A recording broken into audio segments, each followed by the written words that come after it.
When I first started, I did all kinds of acts. When things were at their lowest ebb, when I was 27 years old, after doing about 20 acts, I finally got so, I had to change my name every week. I couldn't get a job with the same name twice. And then I met Gracie when I was 27. Honeymoon? We went to Cleveland, and we were booked there at Keith's Cleveland, and we had 3 days off in Cleveland, and we arrived in the hotel at 5 o'clock in the morning, and we got married at 7. But we didn't get a room because we sat in the lobby for 2 hours, because if you get a room before 7, you had to pay for an extra day. So we sat there for 2 hours and got married at 7 o'clock and checked in, and our honeymoon was at the hotel for 3 days, and then we opened Cleveland. And we were married for 38 years. What made it so good? We didn't work at it. Gracie didn't marry me because I was a great lover.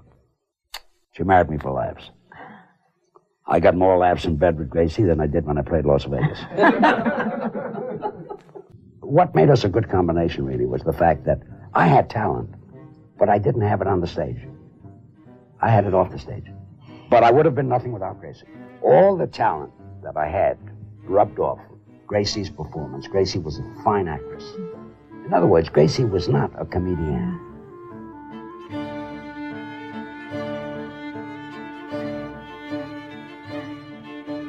By the spring of 1941, George Burns and Gracie Allen had been married for 15 years and on radio for 9. Their program had been officially called The Burns and Allen Show since the fall of 1936, and they'd spent time on both NBC and CBS. Unhappy with their Friday time slot on CBS, they moved back to NBC for Hormel Meats on Mondays at 7:30. Jimmy Wallington announced, and Artie Shaw's band provided the orchestra. But their vaudeville-style show was beginning to show its age. In January of 1941, their rating had slipped to 14.8. While they pondered what to do, they took to the air with a March 17, 1941 episode. From New York, the George Burns and Gracie Allen Show for Hormel and Spam.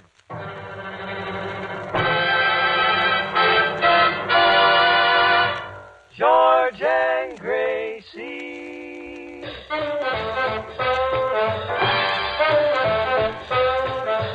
Spam, whoa boy.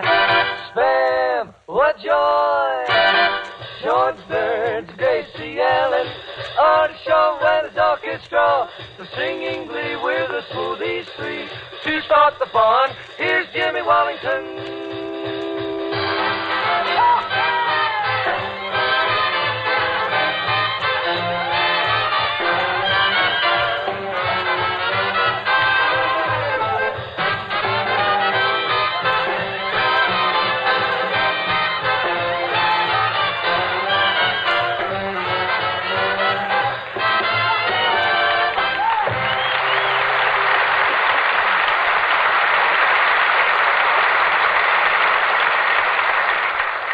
Another Monday night at your house, and time for Burns and Allen, and time for you to discover the way women all over the country have learned how to give the family a breakfast that is different.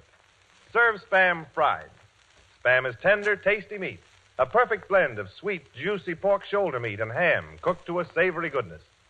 Made only by Hormel, Spam is packed in a handy can, so all you do is open it, cut off slices of Spam, and fry quickly in a hot pan. Serve sizzling hot with eggs or a stack of wheat cakes, and you'll start the family off in the morning with a meal that sticks to the ribs. Try Spam fried, the quickest, tastiest breakfast you've had in many a day. But start right and get the real thing. Be sure to ask your food dealer for SPAM, Spam.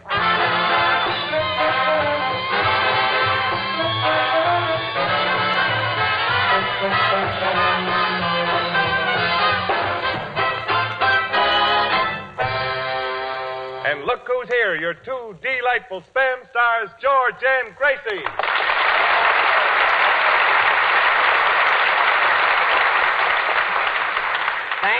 Thank you very, very much. 1st of August, in the middle of July, the afternoon was wet and the morning was dry. Gracie, you're in a very, very gay mood tonight. Gay mood? Well, sure I'm in a gay mood. Everybody's in a gay mood today. Today's the day. Today's the day. St. Patrick's Day. I see. Most wonderful day in the year, and I'm not saying that because I'm Irish. Oh, no. Of course, I'm only Irish on my mother and father's side. I say. Only on your mother and father's Yeah, side. and that goes for them, too. I see what you mean, yeah. Oh, I can just see my uncle tonight with his top hat and his frock coat looking into the mirror to see if his black eye is on straight. Was on the 31st of August in the middle of July. I'll bet your family was in good spirits tonight. Oh, and vice versa. Oh, and George. George, I marched in the Fifth Avenue parade today. It was the St. Patrick's Day parade, you know. I know, I was born in New York. I've seen those parades. Boy, what excitement. Every year you have those parades. Yeah, what excitement, Born what here, music, you know, what yes. glamour, what bargains at Bergdorf Goodman's window, what crowd. Wait a minute. Bergdorf Goodman's window? Yeah, what crowd. Even the parade didn't stop you from window shopping? Oh, no. Oh, and this is kind of cute, George. A floor walker was peeking out of the window, and he was flirting with me. Flirting with you? Uh-huh. Well, I sort of looked at him, and he winked back at me.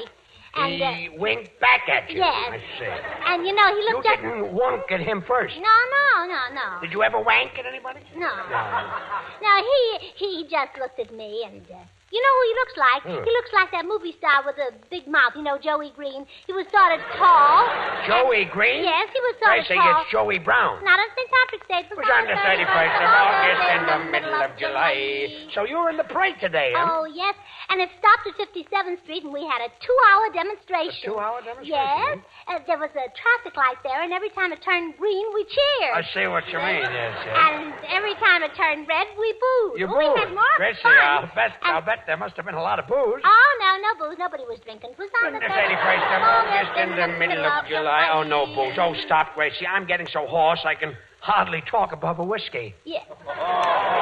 Oh, just imagine, George. Do you Hennessy what I mean? George, just imagine. That's a three-star joke.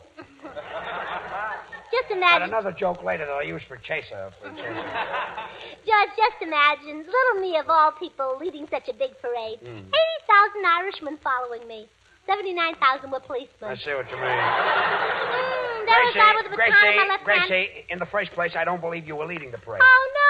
Oh, no. Well, I wasn't exactly leading the parade. I was sort of up in front, more like in the middle. Oh, in the middle. Well, more towards the end, sort of like last. Like last, yes. It was a great parade, they tell me. I'm sorry I missed it. You missed it? On the 31st of August in the middle of... Stop. Well, I Listen. didn't exactly miss it. What happened was, I was on the sidewalk, and there was a little fellow who couldn't see the parade, so I put him on my shoulder. A little fellow. Yeah, Mayor LaGuardia. And he couldn't see the parade. Wait a minute. So I put him on... Mayor LaGuardia? Yeah, it was on the 31st of August in the middle of July. Look, I've had enough of this parade and enough of the song. And, George, during the parade, there were men selling shamrocks, green ice cream, furniture, clay pipes, They were canes. selling furniture? Yeah, a man came up to me and he said, lady, will you give me 25 cents for a bed? And I said to him, I said, now listen to me, Gracie. my good man. Just a second. I If you said- don't mind pausing, I have a line. Well, A very big line. Gracie, anyway- the man was a panhandler. no, he was only handling beds. Oh, he didn't have any pens. Well, I couldn't tell. He had on a long overcoat. Overcoat. It was This was on the 31st of August. in the middle All of right, July. please. Say, Gracie, whenever you meet a panhandler, why don't you do what I do? I just brush them off. Well, Jimmy, with your mustache, you can do it. No, what I mean is, Gracie, I don't give them any cash. Now, just the other day, I met a man who said, Mister, I'm starving. Would you help me? Oh, isn't that silly? Why should you help him starve? I didn't, Gracie. I didn't. I just reached in my pocket, opened my wallet, and gave him a can of Spam. You keep Spam in your wallet? Oh, sure. It doesn't need refrigeration. Well, keep on with this wallet. Another joke like that, and this program, Bill Fold Up. Well, anyway, after the parade... That's the chaser. Well, anyway, after the parade, Artie Shaw took me home, and we were sitting in the living room, and I said, Artie? Artie Shaw took you home? Yes, and I said, Artie? Didn't I tell you to break up this romance? Yes, and I said, Artie? Oh, stop with that, Artie. Artie, were you out with Gracie again last night? Sure, it was on the 31st of August. Oh, fine. Gracie, try to get this through that silly head of yours. You've got to split this thing up. Business and romance don't mix. Well, I guess you're right, George.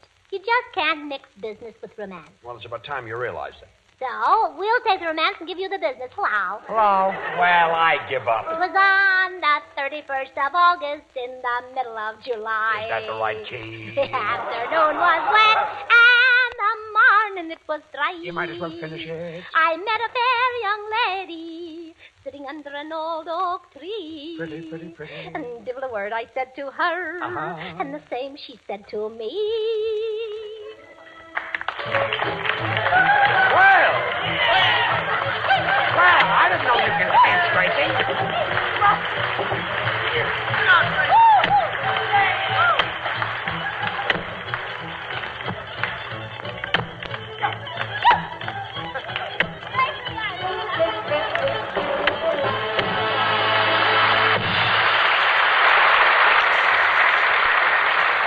Gracie, I didn't know you could dance. I certainly was. Well, George, it looks like you and Gracie are washed up for good. Brother, ever since she and Artie started to say, "Plow," I knew you were a dead duck. Yeah, Jimmy, I better break that romance up. It's lasted longer than the snow on the streets in New York. And I know how to break it up. I'll use system number 3. System number 3, what's that? The old sympathy gag. It's bound to work with Gracie. Watch. Gracie. Well, just a minute. Oh, that was wonderful, Artie. But the next time you hug me, I wish you'd take the clarinet out of your mouth. What is it, George? Gracie, I've got something to say to you, and please try to understand. I want you to know it's not because I'm jealous. We've been together for years, and you just can't tear down everything that we've built up in just one day. Oh, well, how long will it take? Gracie, remember the first time I met you? Mm-hmm. We were just kids then. That's right. You'll have to admit I wasn't selfish. If I had anything, didn't you always get it? Yeah, until I was vaccinated.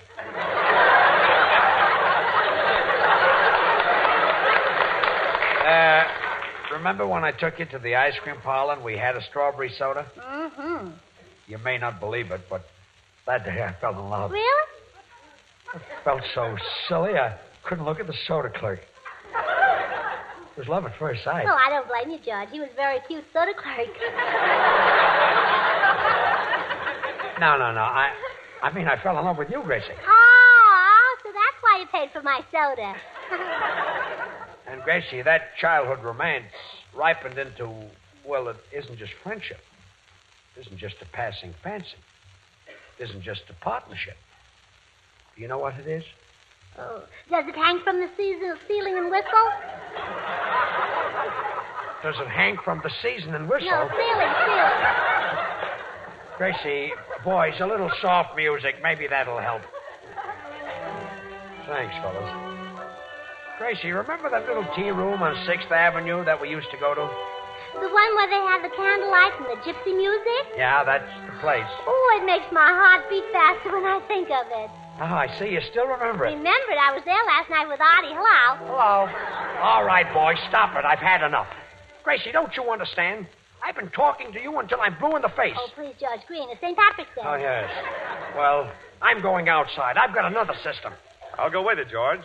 I want to get you some tonic. Tonic, why? To fix up your system. Oh, poor George. I hope he doesn't jump off the Empire State Building. Yeah, wouldn't that be awful? He hasn't got a coat and he might catch cold. Yeah. Senor Shaw, would you like some advice? What kind of advice? Well, if I were in your place, and if you take my advice, I will be.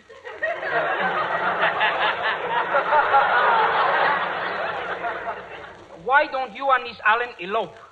But, Senor Leah, if I elope with Artie, who'll take care of the band? Let them get their own girls. There, Artie, I think Senor Lee's got a cute idea. Let's elope just this once, huh?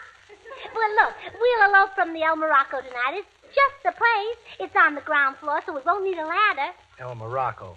Why not the Store Club? Store Club? Well, Artie, maybe in a year. Hey, listen, everybody, this'll kill you. What? Jim? I just overheard George call up a theatrical agency, and he asked them to send over an actress to pretend she's George's girlfriend. Well, why? To make love to George and make Gracie jealous. Well, say, that's a swell idea. And I'll bet she'll get jealous, too. She's probably a very jealous type if it's the same Gracie Allen. Oh, pardon me, it's me. Listen, Jimmy, I know what we can do. Let's double-cross George and cancel the girl on him. Double-cross George? Yep, and I can get a girl to take her place. Oh, gee, that would be a swell surprise for George. Hey, look, wait a minute. Oh, I've got just the girl. Wallington, go out and call Stillman's Jim. Stillman's Jim? Yeah. This dame happens to be a lady wrestler.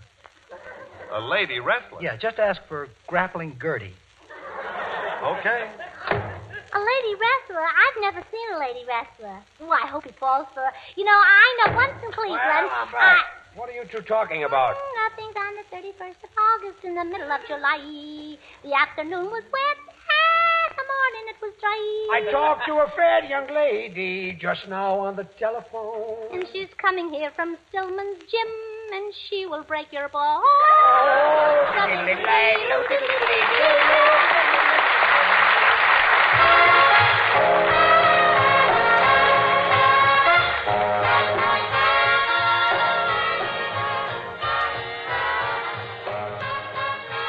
George Burns soon understood vaudeville was dead, and a second generation of radio listeners expected a situation comedy.